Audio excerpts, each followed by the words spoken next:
Shalom, shalom. You tuned in live, priest Captain Altazak Nashah with another episode, season 2, the former of all things, the Salt of the Earth series, where we highlight all the Israelite inventors. Of course, you know, Blacks, Hispanics, and Native Americans. We highlight all the Israelite inventors that most of the world doesn't even know, especially fellow Black, Hispanic, and Native Americans. Our people have no clue these things to the magnitude that we should, what our people have invented, all right? When the Lord says, which of course you've never been taught these verses before in the Christian church, because they're not interested in teaching what God said in the Bible. They're interested in teaching us Christianity, which is white supremacy, to worship our oppressors. When God said, for thou art a holy people, a separate people, the Lord thy God, meaning the God of this Bible, is showing ownership. So-called Blacks, Hispanics, and Native Americans belong to the God of the Bible, have chosen thee. He chose us to be a special people unto himself. Chosen thee. The Lord thy God have chosen thee to be a special people unto himself, above, not equal to, but above, better than all of the other people that are upon the face of this earth. When the Lord said he made one people better than all the other people, these are the people he's talking about. These are God's chosen people. Only these peoples. If your father is descendant of one of the natives or descendant of one of the brothers who was sold into slavery, the so-called Negroes or the indigenous people today, these are the names that our oppressors have named us. Afro-American, West Indian, Haitian, Dominican, Puerto Rican, Cuban, Mexican, you understand, Afro-Latino, you understand, all kinds of names and titles, Peru, Bolivia, Brazil, Guatemala, and French and Dutch and Portuguese and Spanish and English. These are not our names. These are titles our oppressors gave us. And today we're going to learn about one of these special people that God made above all of the other people on the planet that he said he made better than all the other people. Today we're going to talk about this sister right here. Wonderful invention that this sister made. It's a crime that she is not talked about, that we still learning about Rosa Parks and Martin Luther King and how they forfeited all of our Black businesses so that they can go to white businesses. Meanwhile, we still struggling to get our businesses back, you understand, decades later.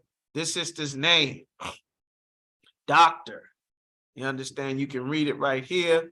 This sister is a Dr. Patricia Bath, born in 1942 from Harlem, New York. Her father came from Trinidad, not Trinidad Avenue, Trinidad, the country. This is a Benjamite sister, Banyamyan, Benjamite sister, you understand? All right, her father came from Trinidad. He was a newspaper columnist, you understand? A merchant seaman, first Black man to work for the city of New York as a subway motorman. So she comes from a family that father took good care of her, educated her. This sister, you understand, made and sought out to do some very important very important things here in America. This sister, she completed her residency at NYU, New York University. You understand, she worked on a corneal program at Columbia University, where she was working and she studied, focused on corneal transplants. The cornea is a part of your eyes. You understand?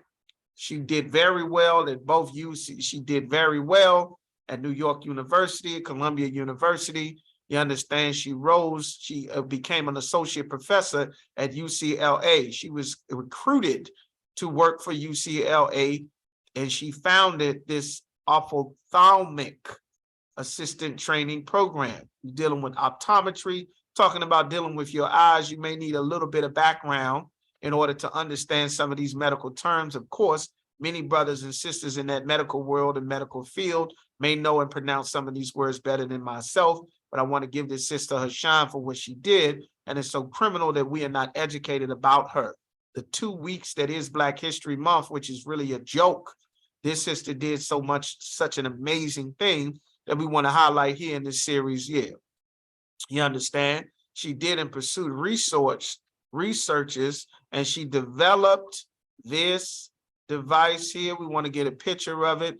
Of course, you can go and read about her, you understand, online and her various exploits in her history and her career. This is public knowledge, but it's not common knowledge to our people, which it should be. She invented this device here. This was a part of the surgery that she did to go and remove cataracts.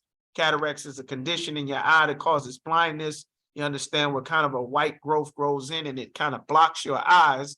Of course, you can look that up as well. She invented this tool here that you see, this thing here. She invented it so that she can go and perform a surgery, you understand, to extract the cataracts, to remove it out of the eye. You understand? Gets a little bit of better diagram, some pictures of the sister here. All right. Some more of her. This is her when she was a little bit older. The sister has since passed on. You understand, Dr. Patricia Bath. This is a little bit here, just an idea as to what you're looking at when she's taking these, a device that allows for this. Let me get the official name for this device here for y'all. And just to get a little bit more information as to what drives our people to do and make these inventions, not only when you have a heart and a mind to make life better for your people, you create a lot of great things. Subsequently, this went on to revolutionize the world, you understand? Of course, the average person might not know or be aware of these things, but in the medical community, this is a great achievement that this sister made. What she did was she studied, and this is why it's so important. When you say life is not about race, it's not about race, you take away a lot of the driving force and creativity that comes, that is the natural thing that makes all of these great inventions that you'll find when you watch this channel that our brothers and sisters created, because they were concerned about their people. And when you take away the concern for your own people, it may not seem like this. It may seem like it's better for just all people and everybody come together, but that's not true. The Lord said in Deuteronomy chapter 32 and verse 8 that he set the boundaries according to the people, according to the number of the children of Israel. In Genesis, the 11th chapter, at the Tower of Babel, God changed everybody's language. He made different ethnic groups of people when everybody was already the same. Everyone spoke the same language, everyone had the same goals, and they built this tower to reach up unto heaven. There are so many important lessons in the Bible that are racial lessons, that every other race of people, every other nation of people thinks and views life as a team. But Blacks, Hispanics, and Native Americans are trying to get away from being a team because we are been taught to mejor la raza, or make the race better, by being more white, being more close to our oppressors and their cultures. The same way that our Hispanic brothers and sisters are taught these things is deeply ingrained, terrible, if not worse, in so-called Afro-Americans, because we had such a close proximity to our chief oppressor, the so-called white man, that our people really desire from the inside to be one of them. You understand? From the bleaching our hair to chopping up your nose and your lips to getting fake butts and fake breasts and just doing all kind of things that are damaging to us, like the feminist movement, like abortion, like divorces, like integration. These things have so badly damaged us. And the worst thing of all, which is Christianity, which is the reason why our people don't know that the entire Bible is talking about so-called Blacks, Hispanics, and Native Americans, that we are God's chosen people. We are the Jews. We are the Israelites. We went into slavery in Egypt. We are on the reservations, you understand, in INS detention centers. Like, this is what the Bible prophesies. So now, when it says, just as the short picture here in Genesis 11:6, and the Lord said, behold, the people is one. Everybody on the planet was one. After the flood, the Lord flooded the earth, killed everybody but 8 people, except for Noah, his sons, and their wives, and his wives. You understand? Everyone spoke the same language. Everyone is living in the same place. There are no divisions of people, but the Lord is making people divided again, because he does not want everybody together. He does not want everyone on the same page. It says the people is one, and they all have one language. And this they begin to do. They were making a tower to go up to heaven to fight against God, so that God could not wipe out mankind again with the flood like he just finished doing in the days of Noah. That's why they make an international space station. a tower reaching up to heaven, which out past the stratosphere, past space. That's the International Space Station. You can read that prophecy in Obadiah chapter 1 and the first few verses of the 1, 4, you understand, 3, a nest amongst the stars. All right. Of course, they didn't make it that far at this time because God did this now, and now nothing will be restrained from them, which they have imagined to do. This was God's solution. You understand? Verse 7, go to, let us go down and there confound or confuse their language, that they may not understand one another's speech. The Lord made different languages so that people could not understand each other. He divided people to make them different. He did not want all people to come together. That has always been against God. What does that have to do with this sister Patricia Bath? Because the sister was concerned for health conditions of her people that led us to create this invention. Verse 8, so the Lord scattered them abroad from thence upon the face of the earth, upon the face of all the earth, and they left off to build the city. Therefore is the name of it called Babel, because the Lord did confound the language of all the earth. And from thenceforth the Lord did scatter them abroad upon the face of the earth. God never wanted all people to come together. And by fighting against that, the only people that really believe that nonsense are so-called Black people. You understand? And because this sister had a heart and a mind, like you'll see many of these brothers and sisters went to HBCUs, and this sister had a mind, you understand, for her studies. Blindness studies and community ophthalmology, all right? Of ophthalmology, all right? Ophthalmology, you got the eye doctors, the study of the eyes. I'm gonna bring up a picture of this sister while I read a little bit more about her and what led her to create this device. She understood that her people had problems. And if you don't look at life like every other people is looking at as a standpoint, life is a team sport. That's what race means. When she looked and she saw that her people disproportionately, because of the curses that the Lord put on us, of course, she may not know that. She's just a sister that loved her people. And anybody that loves Blacks, Hispanics, and Native Americans or loves Black people can see that we are having problems more than all of the other people. It's not by coincidence. Anyone who studies anything on any level will find this out. It's not hard to find this out, but you have to be blinded by thinking that race doesn't matter, which only our people believe because we've been following civil rights leaders like Martin Luther King, Al Sharpton, Jesse Jackson, and religious leaders that refuse to teach us our actual ethnic racial identity in the Bible, which we are God's chosen people and not all people. We're not Africans, we're not Arabs, we're not Moors, we're not none of these things. Blindness. Her observation at Harlem Hospital, because this is a sister, she's from Harlem, her father's a West Indian, she's observing. She published in the scientific paper showing the higher prevalence of blindness amongst Blacks. She also found out that African Americans had 8 times higher prevalence of glaucoma as a cause of blindness. How did she find this out? This is why the Lord gave us these rules. Our life is under such a level of stress that the rest of the people are not under. It just isn't. You understand? And she saw that the blindness was such a higher rate with her people that it led her to write and publish documentation about it so that she could find a way in her quest to help her people. Now, if she didn't care about her people, if she believed that all people were the same, race doesn't matter, color doesn't matter, she probably would have never developed this train of thought for this study to create this device, because if she just looked at everybody, she would see that everybody is doing okay. But if she studied to look at her people, which is exactly what Moses did, she'll see that her people are dying and suffering more than everyone else in the country. And she noticed this back in the 70s. You understand? She pioneered the discipline of community ophthalmology in 1976, back in the 70s.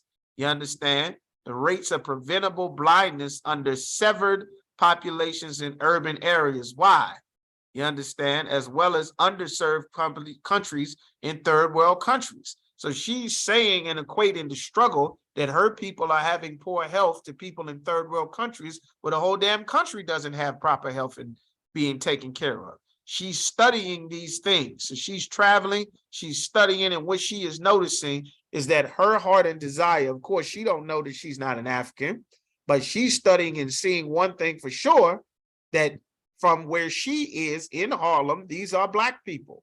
And she sees that Black people are suffering from something more than everyone else. This leads her to go do a whole field of studies and everything. And she creates this device to be able to do and create surgeries to remove the cataracts from the eye. All right, let's get some more. She was the first right here, this sister, she was the first, you understand, first African-American female doctor to receive a medical patent. She invented this device that you're seeing here called the Laserphaco probe for cataract treatment. She invented this, she got her patent 1986. You understand? 1986. All right. What this sister invented, this is a surgical device to be able to go and deal with the cataracts in the eyes so that you don't lose your entire eyesight. You understand? Like for 5 years, she worked on this device that would be able to precisely treat cataracts and even restore sight to people who had been unable to see for decades. 1988, she received the patent for the Laserphaco probe, and she was, just like I mentioned, the first African-American female doctor to receive a medical patent. You understand? Like, this is very, very important. She obtained her medical degree actually from Howard University, another HBCU. These HBCUs are very important, creating dynamic brothers and sisters with a mindset to not just throw away everything about her people. You understand? She went to an HBCU. That's where she got her educational start. You understand? And now look what it produced. Like, these things are very important. You cannot ignore race, that are very important driving and factors into our success as a people. You cannot ignore these things. By doing that, you're killing off a lot of the creative energy and fuel that our people need to do great things. You understand? You want to motivate brothers and sisters, you have to actually teach them what our people have done and stop teaching them to support and love the traitors of our people whose life's goal was just to throw away everything about being Black to go and join our oppressor. She went to Howard University. She attended Columbia University. She was again a first African-American to complete the ophthalmology residency program in 1970s. She worked on this for many, many years. The first woman in ophthalmology residency program in 1983. Like, she had many accomplishments and achievements. This sister was from Harlem, New York. She was a Benjamite sister. Her father was a West Indian brother from Trinidad. This sister did amazing, wonderful things. That's why we highlighted the former of all things, what our brothers and sisters have created and yet instilled, because the education system that we have that is not based around race, we don't even know what our brothers and sisters have done. That's why in the I.S.U.P.K, God wants our people to know and understand that he made one people above all the other people on the face of the earth, and every other people is fighting for the dominance, the recognition, the support, and the power and the safety of the future generations of their people. And we are the only people who are not.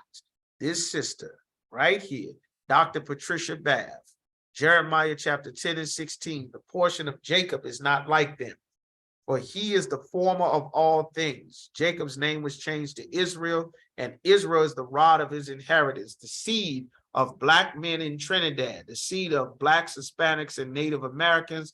We reproduce God's chosen people on the earth, and this sister is a real biblical ethnic Jew. Dr. Patricia Bath, the laser probe device to treat cataracts to make sure that you don't lose your eyesight. This sister right here, amazing inventor. Like, share, subscribe.